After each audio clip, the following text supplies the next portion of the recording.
The Carolina Crossroads Project is bringing long-term improvements to one of South Carolina's busiest interstate corridors. The project is divided into multiple phases to keep work moving and improve safety in our growing region. Phase 3C focuses on the I-20 corridor between US 378, exit 61, and Bush River Road, exit 63. This phase includes replacing the Saluda River and CSX bridges and expanding the pavement to allow for future lanes. To keep traffic moving smoothly, the work will progress in stages.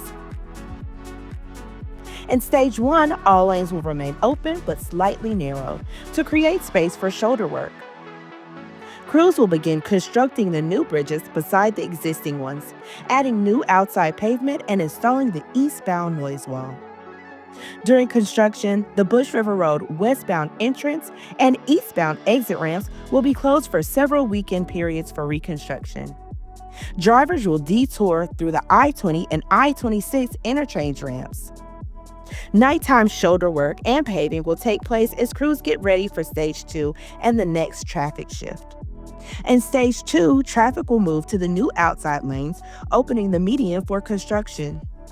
Crews will replace the median barrier, install drainage features, and build the remaining portions of the new bridges. When work is complete, traffic will shift into its final layout, with new pavement markings and signs. Once completed, Phase 3C will provide extra width along this portion of I-20 to make way for future phases of the Carolina Crossroads Project.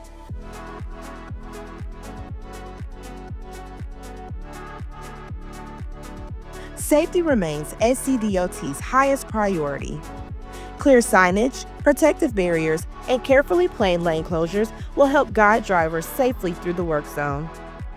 For the latest information on traffic impacts, visit the Carolina Crossroads website or follow the project on social media.